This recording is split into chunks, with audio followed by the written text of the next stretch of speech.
പാടിയാലോ നമുക്ക്?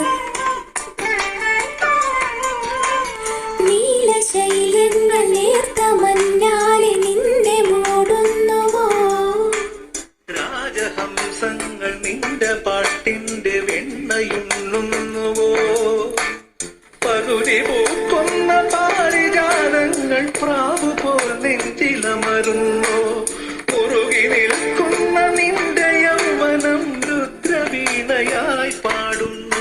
നീ ദേവശില്പമായി ഉണരുന്നു, ഇതൊരമര ഗന്ധർവയാമം, ഇതൊരനക സംഗീത സല്ലാപം, അലനുറിയുമാഷാഢ തീരം, അതിലമൃതു പെയ്യുമീ